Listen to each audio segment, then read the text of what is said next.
You ever stop to think to yourself, I wish there were new video games. It sure does suck that they stopped making video games back in 2012. I really do miss video games. A man can only play Orcs and Elves for Nintendo DS so many times, you know?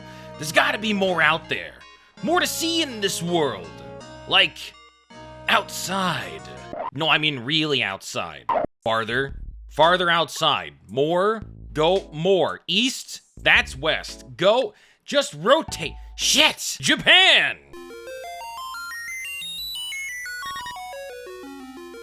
Konnichiwa. I hear that's what they say. Now that we're here, let's go on a journey.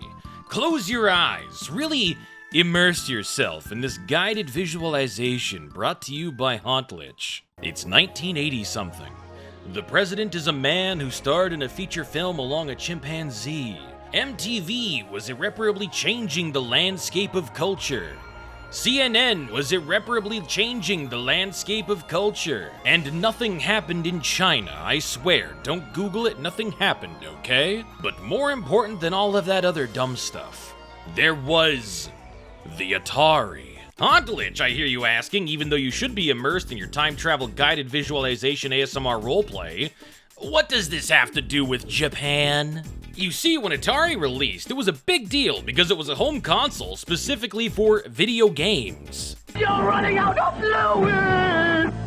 Is this more action than even Spider-Man can handle? No business, no word processing, no calculator. This wasn't a machine that does your taxes, this was a machine that played Galaga. And like, Indiana Jones.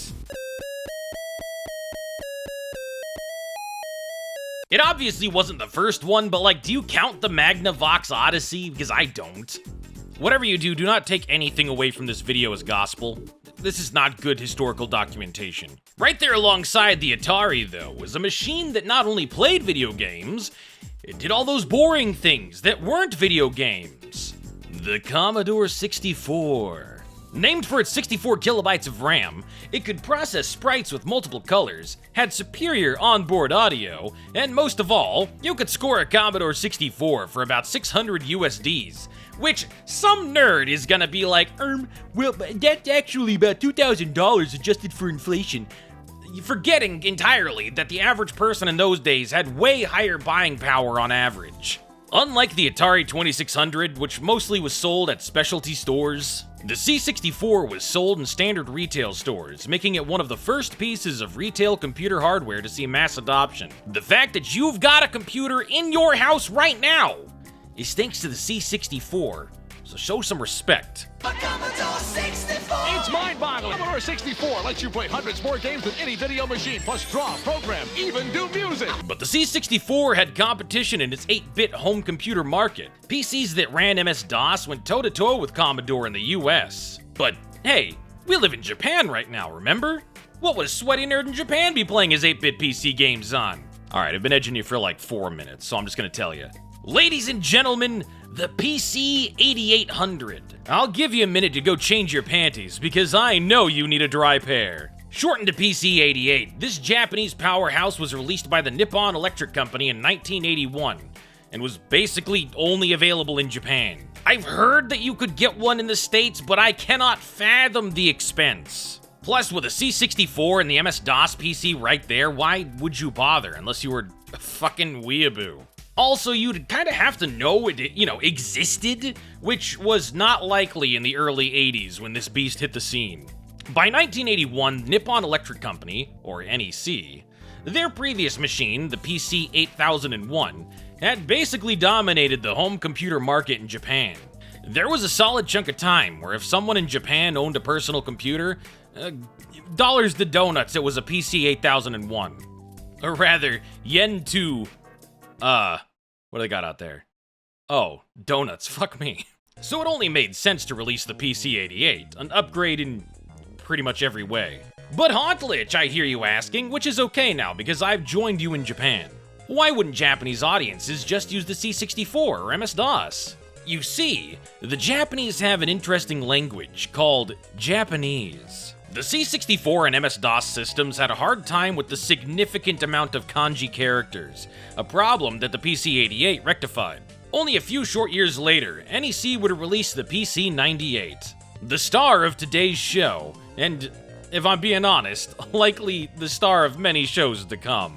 It's why I gave such a long background on this for this one game, because you're going to be seeing a lot of PC-98, on the HauntLich channel. I have completely fallen in love with the PC-98. This thing is a real beauty. Tragically, it's not really easy to get your hands on one, and getting them to work when you do get one is a pain in the bitch as well. So what kind of games did the PC-98 have? Well, if you like erotic visual novels, it's a veritable smorgasbord of options. Also Toho,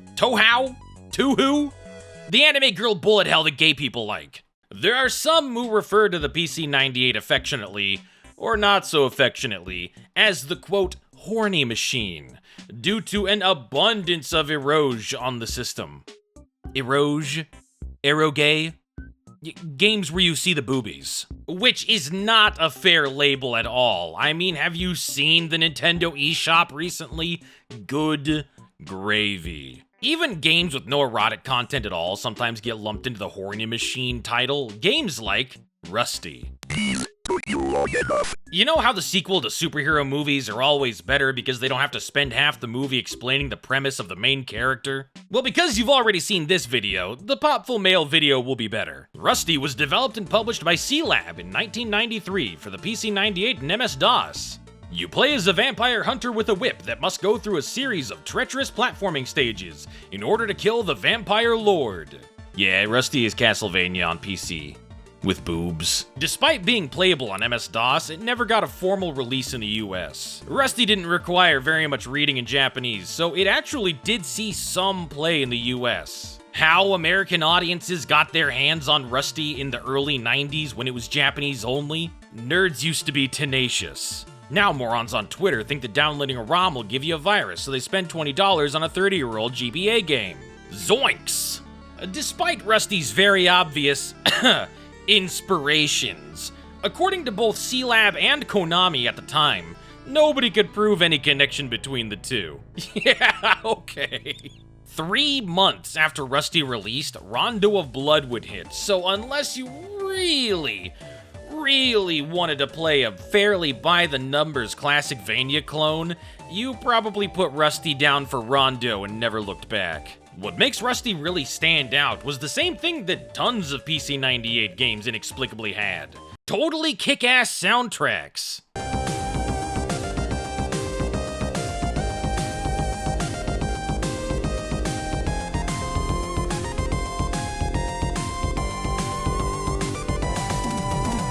I don't know what it was about the PC-98, but Japanese musicians were losing their minds on this thing. It's Rusty! My name is Rusty.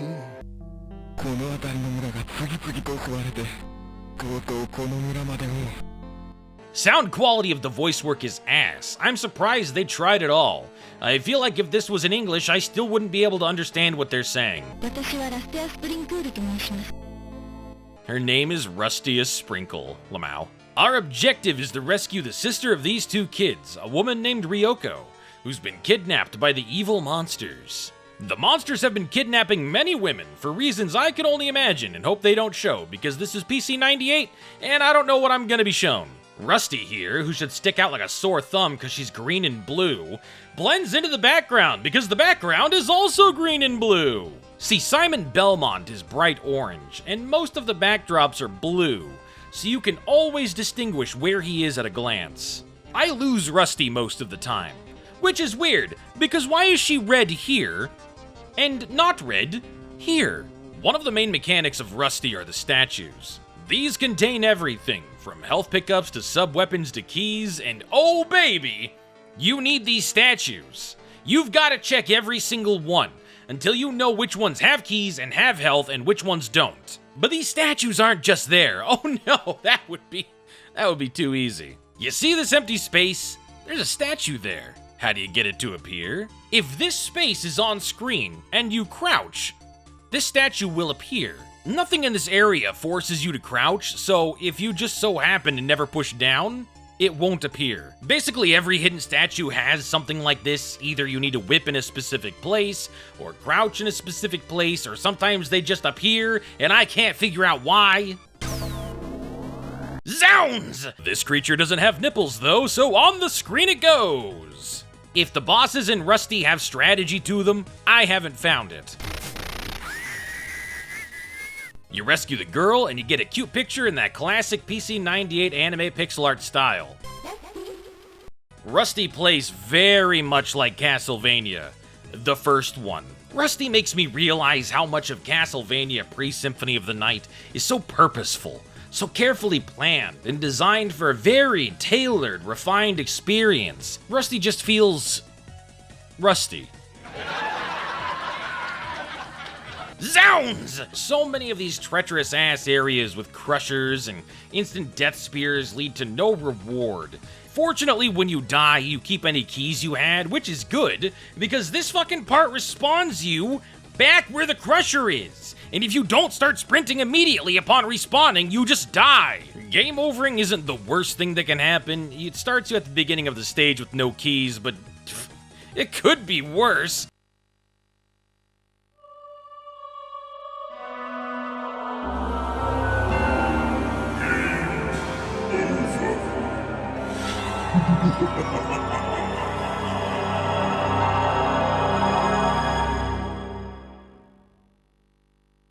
I don't even know if this video would have happened if that were the case. You see this star?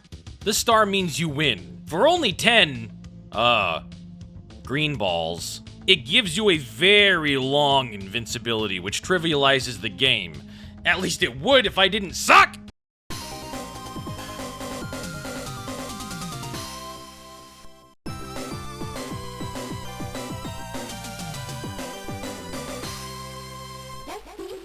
Zow! If you're feeling impatient coming off the last stage, this stage will bust your balls wide open. The door is right at the beginning and the keys are all fairly straightforward to get. Climb the tower, then descend back down, no tricks. Avoiding the instant death spikes and the... ghost of lost loads. If you don't get up the tower with all your lives intact, my strategy is to just die on purpose to start over. Might as well. This level is hard as fuck. There are no tricks, but... what the fuck?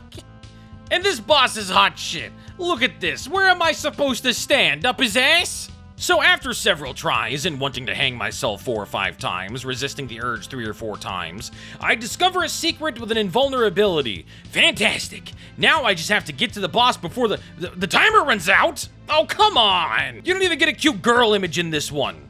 You do get a cutscene though, which is always a treat.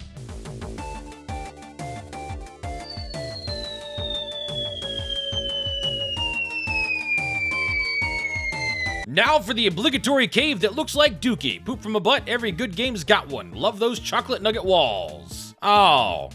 Ugh. I'm sure someone's into it. If God loves me, this will drop health.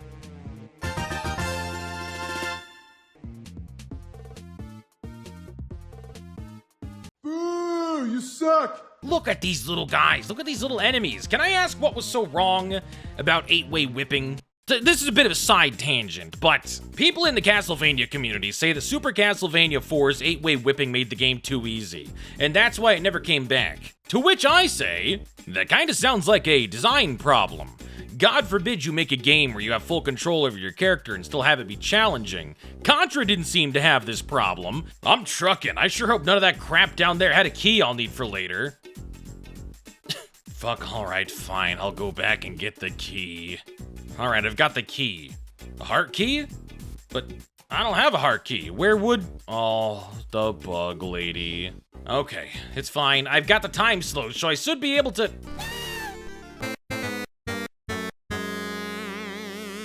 You know what makes me want to throw my computer out a window? When the sprinting jump just inexplicably doesn't work, the singular time you have to use it in the entire game. So she needs a real running start to actually do the long jump. You had to create a runway for her before she can actually do it. I can't believe I burned 2 lives on that shit. Rusty. I feel cheated. I should have had 2 more lives at this point, and I just don't because of jank controls. Oh my god, it just keeps going. Now I'm on an elevator with rocks falling, and they're fucking random, so sometimes you just get completely screwed. Oh god, please let this be health. I'm dying. Oh, thank god it's over. Holy shit. I can't even enjoy this set piece with the fire and the music and the foosh and the because I'm so fucking stressed that I'm gonna die. This level is so long. What is this rubber ducky power? Please, I wanna get off. I wanna get off the ride. Ah! Ooh! Gross! I'm sure someone's into it. Yeah! You're halfway. Oh, halfway? You're halfway done, she says. Well, after searching high and low, I seem to have acquired every key, except, I don't know, the one I needed first? After the cave, the water stage isn't too much to sneeze at. I'm just bad at video games. But the level after it? This is feces. This is poop from a butt. The following level is an auto-scroller. Pretty standard stuff. Scrolls up. If Rusty leaves the screen from the bottom, she dies. Big whoop, Castlevania had one too. When I express to you how difficult this level is, you will not understand. It is challenging to put into words how this level makes me feel. Every single negative attribute of Rusty is present in this stage. The janky sprinting and jumping, the way you can't easily jump from a climbing position, the statues that may or may not contain vital keys, it's all here, and it's all at its worst. In my attempt to make you realize how much of a slog this segment is, I will play parts of it uninterrupted, free of commentary. Now, it doesn't look that bad, right? It doesn't look that bad 1 time, 2 times, 3 times. Try 10 times, 20 times, 30 times.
This is terrible. I can't do it.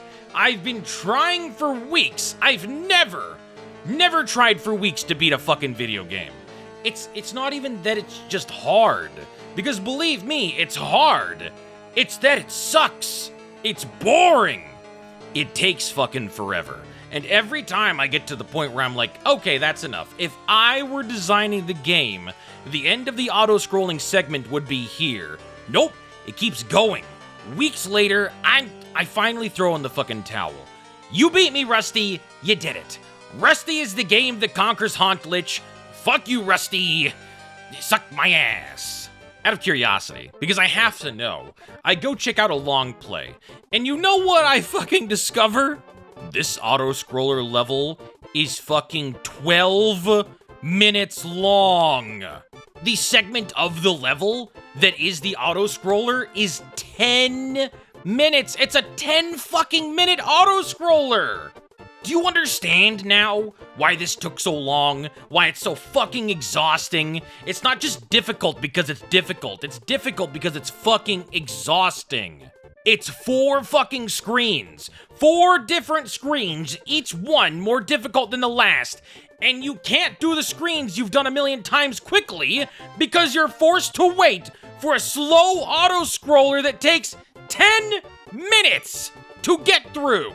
You can't get good at the stage and then speedrun it because you've done it over and over again because you have to wait.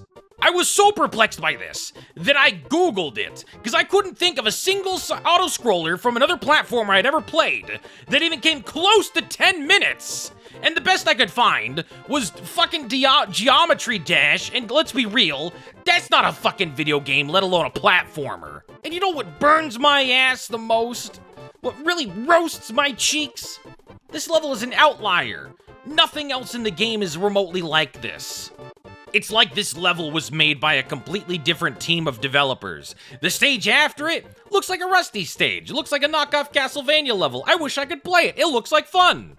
And mind you, the NPC girls that said we were halfway done with the game, half of that halfway done was one auto-scroller! And then Rusty saves the ladies, including the sister. The children are happy the day is saved. The village chief goes into Copperfield. There's no ending dialogue, which was good because the long play didn't use the translation hack, and I don't know what any of this says. Something cool that I'm missing there, I'm sure. Fuck! What the fuck is the preferred foot shape? In my mouth. Heyo! Wow!